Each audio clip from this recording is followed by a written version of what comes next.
Assalamualaikum warahmatullahi wabarakatuh. Di sini saya sendiri Maulita Ayu Lestiandini dengan NIM 2023155013. Saya akan mempresentasikan materi yang ke-23, yaitu kias yang ketiga. Pada pembahasan yang pertama, yaitu bentuk kias yang ketiga, ini ditandai dengan had ausat yang diposisikan sebagai maudhu dalam kedua muqaddimah. Dengan kata lain, middle term atau terma tengah. Dalam bentuk kias yang ketiga ini diposisikan sebagai subjek dalam premis minor dan premis mayor sekaligus. Agar bentuk kias yang ketiga ini dapat menghasilkan kesimpulan yang benar, maka para logikawan menetapkan dua syarat. Yang pertama, penjelasan syarat yang pertama itu premis minornya harus positif. Dengan kata lain, muqaddimah sugoronya harus terangkai dari qat'iyah mujabah. Alasan untuk syarat pertama ini sudah kita terangkan dalam satu pembahasan yang lalu, tepatnya ketika kita membahas bentuk kias yang pertama. Di sana kita terangkan bahwa apabila premis minor itu tidak positif, maka konsekuensinya akan ada satu had yang mustaghraq dalam natijah, tetapi ghair mustaghraq dalam muqaddimah. Sementara kita tahu bahwa setiap had yang mustaghraq dalam natijah itu harus mustaghraq dalam muqaddimah yang mencantumkannya. Kalau tidak, maka kiasnya akan menjadi cacat. Selanjutnya, penjelasan syarat yang kedua, yaitu salah satu dari dua muqaddimah harus ada yang universal atau kulliyah.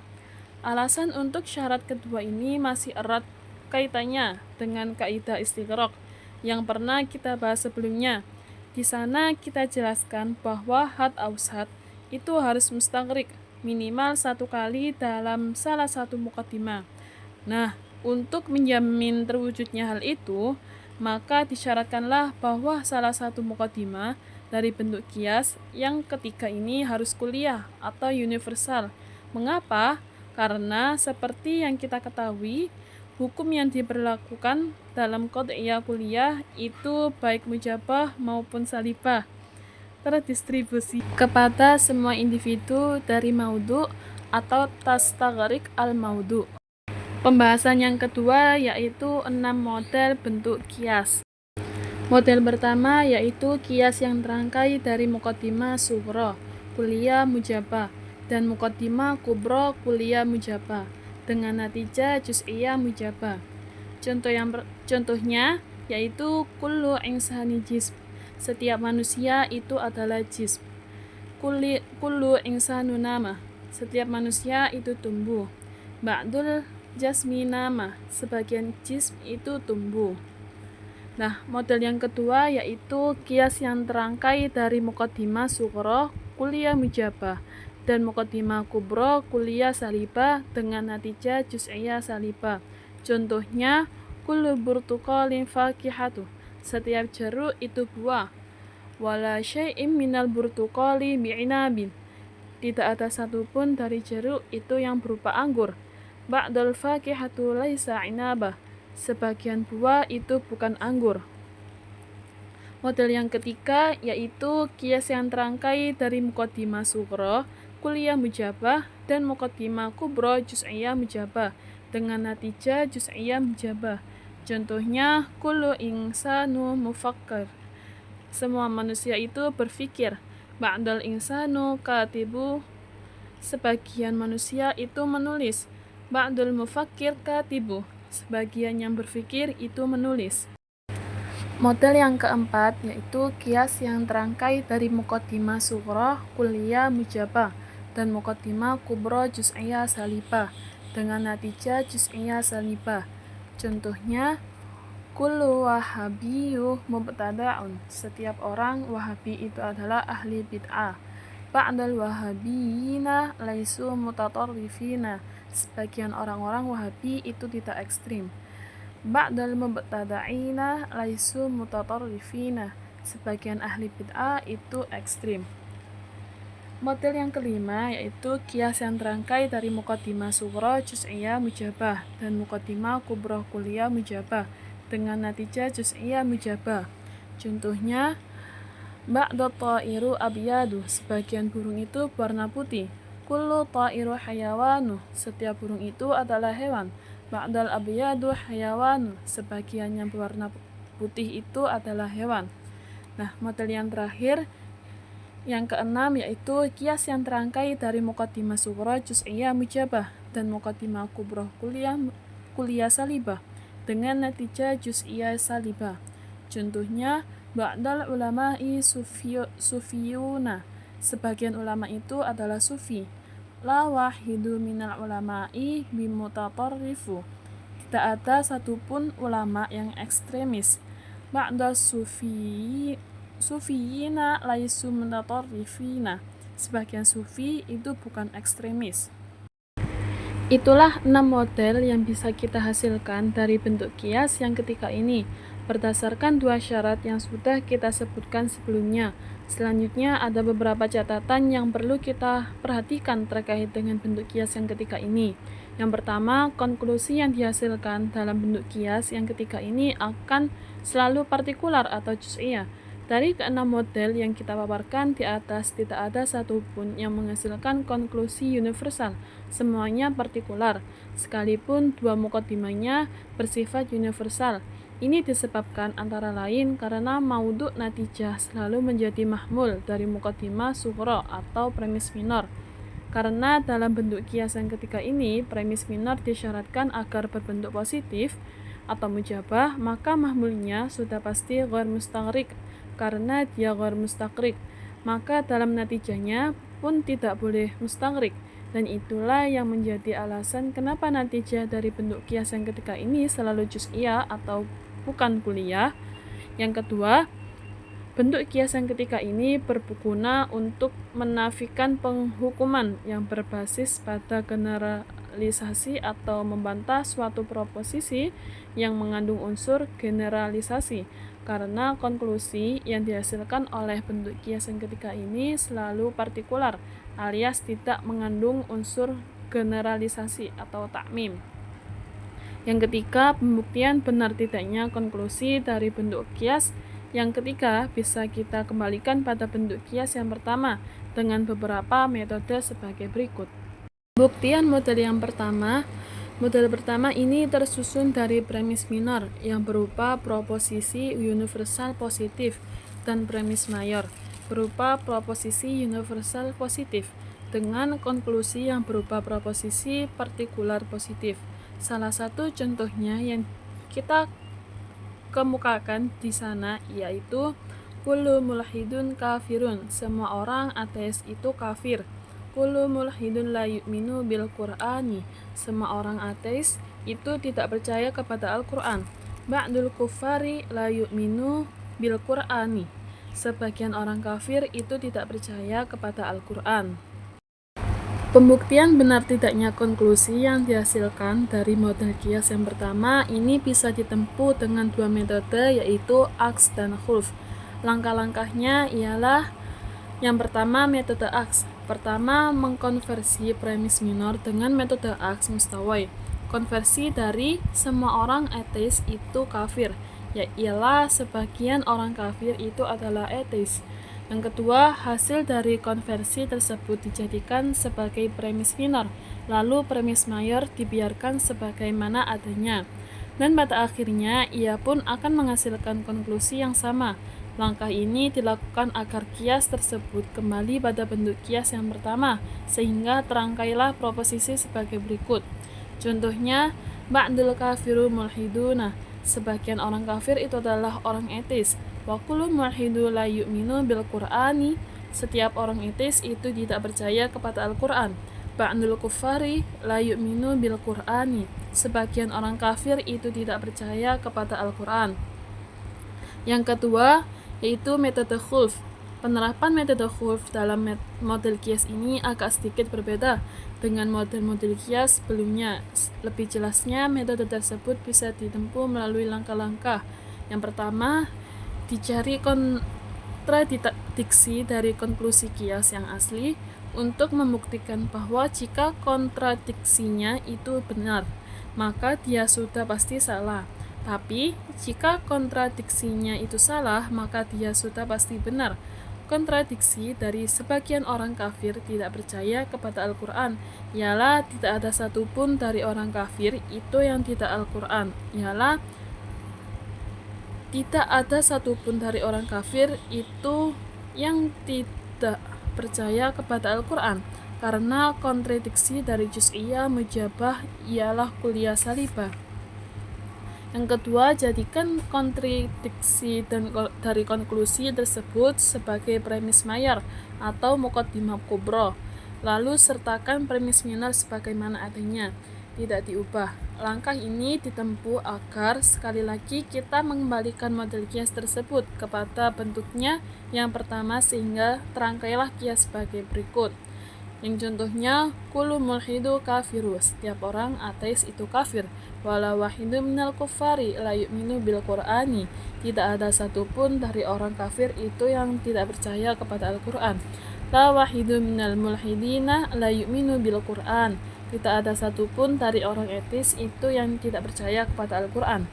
Konklusi yang dihasilkan menjadi keliru, dan kekeliruan tersebut bukan disebabkan karena bentuk kias, karena bentuk kiasnya sudah benar, juga bahkan karena premis minornya, karena premis minornya tidak kita ubah. Lalu dari mana? Jawabannya jelas, kesalahan tersebut bermula dari premis mayornya. Karena premis mayornya salah, maka kontradiksinya yang merupakan konklusi dari kias yang asli sudah pasti benar, dan itulah yang kita cari. Selanjutnya, pembuktian model yang kedua. Model kedua ini tersusun dari premis minor yang berupa proposisi universal positif dan premis mayor universal negatif dengan konklusi yang berupa partikular negatif.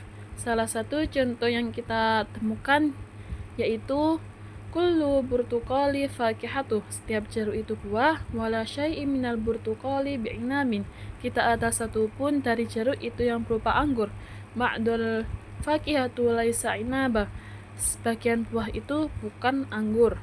Sama dengan model sebelumnya, metode yang bisa diterapkan untuk menguji benar tidaknya model kias yang kedua ini hanya ada dua, yaitu aks dan khulf. Langkah-langkahnya persis sama dengan langkah-langkah sebelumnya. Langkah yang pertama, metode aks.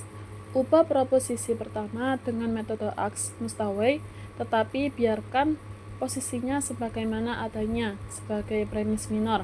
Setelah itu sertakan premis mayor sebagaimana adanya juga, tidak diubah-ubah, maka ketika itu kesimpulan yang dihasilkan pun akan persis sama dengan kesimpulan aslinya.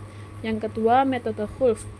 Cari kontradiksi dari konklusi kias yang asli, lalu dijadikan kontradiksi tersebut sebagai premis mayor. Selanjutnya, sertakan premis minor sebagaimana adanya. Kesimpulan yang dihasilkan pasti akan salah, dan kesalahan tersebut pasti berpulang pada premis mayornya, yang merupakan kontradiksi dari proposisi yang asli. Karena dia salah, maka konklusi dari kias yang asli sudah pasti benar. Selanjutnya, pembuktian model yang ketiga. Model ketiga terangkai dari premis minor yang berupa proposisi universal positif dengan premis mayor partikular positif, dan hasilnya adalah proposisi partikular positif. Salah satu contoh yang kita temukan yaitu kullu insanu mufakkir, semua manusia itu berpikir. Ba'dul insanu katibu, sebagian manusia itu menulis. Ba'dul mufakkir katibu, sebagian yang berpikir itu menulis. Pembuktian benar tidaknya konklusi dari kias ini bisa ditempuh dengan menggunakan 3 metode, yaitu khulf, iftirad, dan aks. Nah, penjelasan yang pertama yaitu metode khulf. Penerapan metode ini sama persis dengan model kias yang sebelumnya, dicari kontradiksi dari konklusi kias yang asli. Lalu proposisi kontradiktif tersebut dijadikan sebagai premis mayor, sertakan premis minor sebagaimana adanya, dan kesimpulan yang dihasilkan pasti akan salah. Kesalahan tersebut berpulang pada premis mayornya yang salah.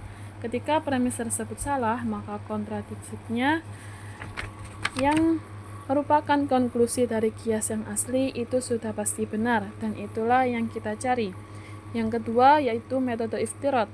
Sebelumnya sudah kita terangkan bahwa metode iftirat ini hanya berlaku bagi kias yang salah satu premisnya bersifat partikular atau juz'iyah. Dalam kias tersebut, premis partikular itu diposisikan sebagai premis mayor.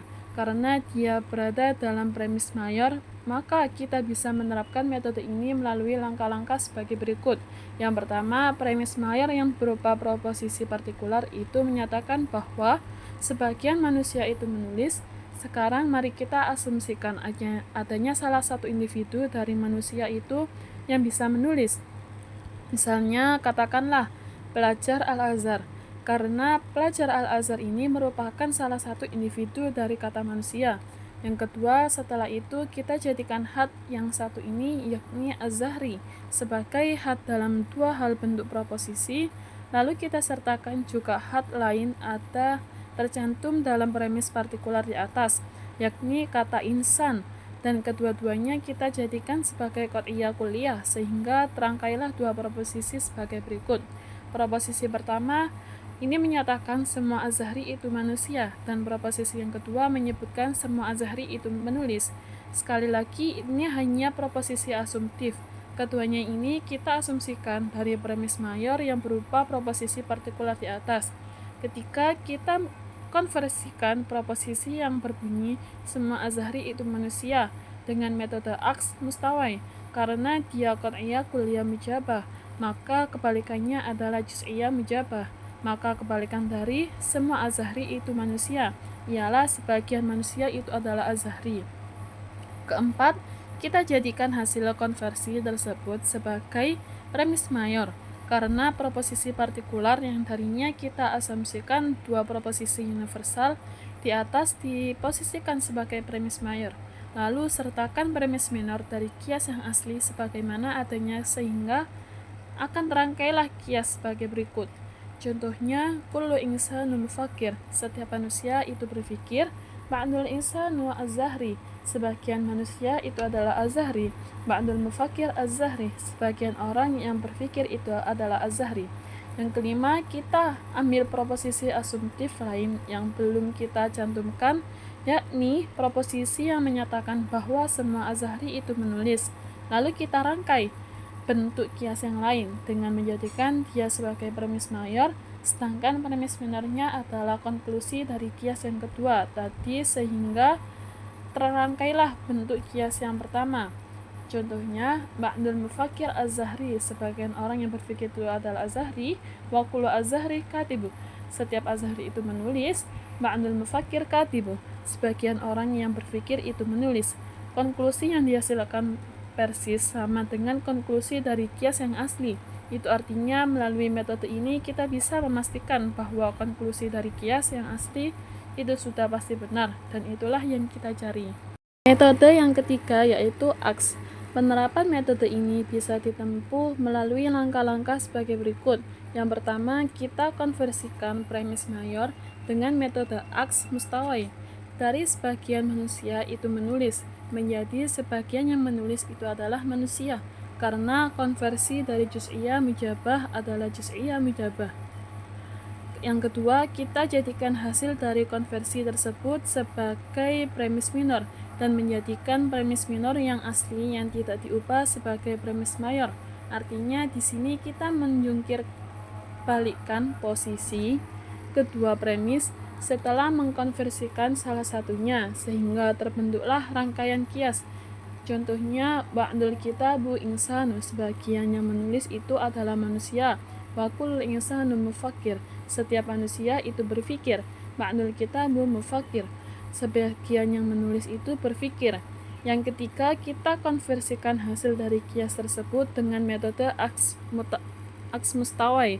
Dari sebagian yang menulis itu berpikir menjadi sebagian yang berpikir itu menulis, dan hasilnya akan persis sama dengan konklusi dari kias yang asli. Dengan demikian, metode aks dalam model kias yang satu ini ditempuh dengan 3 tahapan. Yang pertama, mengkonversi premis mayor. Yang kedua, mengkonversi susunan kedua premis. Yang ketiga, mengkonversi konklusi itu sendiri. Pembuktian model yang keempat yaitu terangkai dari premis minor yang berupa proposisi universal positif. dan premis mayor yang berupa proposisi partikular negatif dengan konklusi yang berupa proposisi partikular negatif. Salah satu contohnya yaitu kullu azhari sunni, setiap azhari itu sunni. Ba'du azharina laisu mu'tasibina, sebagian azhari itu tidak fanatik.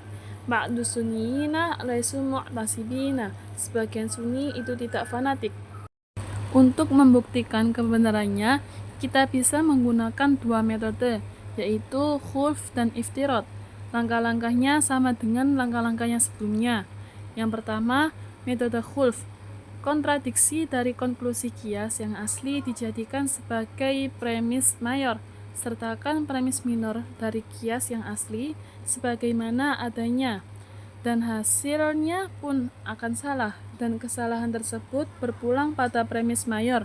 Ketika ia salah, maka konklusi kias yang asli sudah pasti benar. Lalu yang kedua, metode iftirad. Pertama, kita asumsikan dua proposisi dari premis mayor yang berupa proposisi partikular negatif itu. Kita ambil misalnya orang Indonesia sebagai individu yang tercangkup oleh kata azhari. Maka dua proposisi yang kita asumsikan ialah semuanya orang Indonesia itu azhari dan semua orang Indonesia itu tidak fanatik. Kedua, konversikan proposisi semua orang Indonesia itu adalah azhari dengan metode aks mustawai menjadi sebagian dari azhari itu adalah orang Indonesia. Rangkailah sebuah kias dengan menjadikan hasil konversi tersebut sebagai premis mayor, dan premis minornya diambil dari kias yang asli sehingga menjadi kias. Sebagai contohnya, kullu azhari sini, setiap azhari itu adalah sunni. Ba'dul azhariyina Indonesian, sebagian azhari itu adalah orang Indonesia. Ba'dus siniyina Indonesiuna, sebagian sunni itu adalah orang Indonesia. Ketiga, masukkan proposisi asumtif yang belum dicantumkan dan rangkailah bentuk kias yang pertama dengan menjadikan proposisi asumtif itu sebagai premis mayor, sedangkan premis minornya adalah konklusi dari kias yang di atas. Maka terangkailah kias contohnya sebagai berikut: ba'du siniyina Indonesiuna, sebagian orang Sunni itu adalah orang Indonesia. Wa kullu Indonesi laisu mu'tasibah, setiap orang Indonesia itu tidak fanatik. Ba'du siniyina laisu mu'tasibina, sebagian orang Sunni itu tidak fanatik. Hasilnya sama dengan konklusi dari kias asli, dan metode ini menunjukkan bahwa kias yang asli itu sudah benar, dan itulah yang kita cari. Selanjutnya, pembuktian model yang kelima, yaitu model kelima terangkai dari premis minor yang berupa proposisi partikular positif dan premis mayor universal positif dengan konklusi yang berupa proposisi partikular positif. Salah satu contohnya yaitu ba'dul izabu huzana'u, sebagian jumlah itu sedih. Kullu azibu yuridu zawaji, setiap jumlah itu menginginkan pernikahan. Ba'dul huzana'i yuridu zawaji, sebagian orang yang sedih itu menginginkan pernikahan. Untuk membuktikan kebenaran konklusi yang dihasilkan, maka ada tiga metode yang bisa digunakan, yaitu aks, khulf, dan iftirad. Penerapan dua metode yang disebutkan di awal tidak jauh beda dengan penerapan-penerapan sebelumnya. Yang mungkin perlu kita perinci di sini ialah metode iftirad saja. Bagaimana ini bekerja? Jawabannya bisa kita temukan melalui langkah-langkah yang pertama, yaitu seperti biasa, asumsikan dua proposisi universal dari proposisi partikular yang tercantum dalam kias yang asli. Di sana dikatakan sebagian jumlah itu sedih. Anggaplah sekarang yang kita asumsikan dari individu jumlah itu adalah pelajar Al-Azhar. Dengan demikian, terangkailah dua proposisi ini. Semua pelajar Al-Azhar itu jumlah dan semua pelajar Al-Azhar itu sedih. Yang kedua, kita jadikan proposisi asumtif pertama, semua pelajar Al-Azhar itu jumlah, sebagian premis minor, sedangkan premis mayornya diambil dari kias yang asli, sehingga terangkailah kias sebagai contohnya yaitu kullu azhari azibu, setiap azhari itu jumlah. Wa kullu azibu yuridu zawaji, Setiap jomblo itu menginginkan pernikahannya. Kullu az-zahri yuridu az-zawaji. Setiap azhari itu menginginkan pernikahannya. Ketika kita ambil proposisi asumtif lain yang belum dicantumkan, yakni semua pelajar Al-Azhar itu sedih, lalu kita jadikan dia sebagai premis minor untuk merangkai bangunan kias yang kedua, sedangkan premis mayornya berasal dari konklusi kias yang di atas. Dengan demikian, terangkailah bangunan kias yang berbentuk yang ketiga sebagai berikut. Yang contohnya, kullu az-zahri hizaini. Semua pelajar Al-Azhar itu sedih. Wa kullu az-zahri yuridu az-zawaji. Semua pelajar Al-Azhar itu menginginkan pernikahan. Ba'dul hizanai yuridu zawaji. Sebagian orang yang sedih itu menginginkan pernikahan. Hasilnya pun persis sama dengan kias aslinya, yaitu melalui metode ini kita bisa memastikan bahwa konklusi yang dihasilkan dalam kias asli itu sudah benar. Pembuktian yang terakhir yaitu model ke-6. Model ke-6 ini terangkai dari premis minor yang berupa proposisi partikular positif dan premis mayor yang berupa proposisi universal negatif dengan konklusi yang berupa proposisi partikular negatif. Salah satu contohnya yaitu ba'dul ulama'i sufiyuna. Sebagian ulama itu adalah sufi. La wahidu minal ulama'i bin mutatarrifu. Tidak ada satupun ulama yang ekstremis. Ba'dul sufiyina lisau mutatarrifina.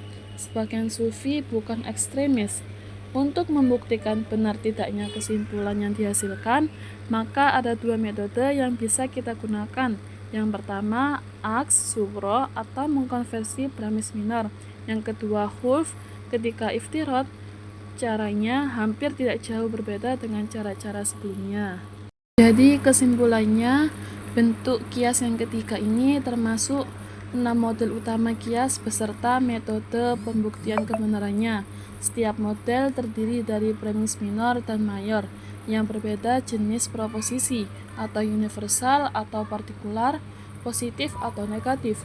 Dan dengan kesimpulan natijah yang sesuai, ini juga menguraikan metode-metode seperti metode aks, metode khulf, dan metode iftirad untuk menguji validitas kias. Kesimpulan yang dapat ditarik ini mencangkup bahwa setiap bentuk kias ini memiliki karakteristik dan fungsi tertentu dalam menegaskan atau menafikan suatu proposisi, serta perlunya pemahaman mendalam dalam mengonversi dan menyusun proposisi. Mungkin itu saja yang bisa saya sampaikan, kurang lebihnya mohon maaf. Wassalamualaikum warahmatullahi wabarakatuh.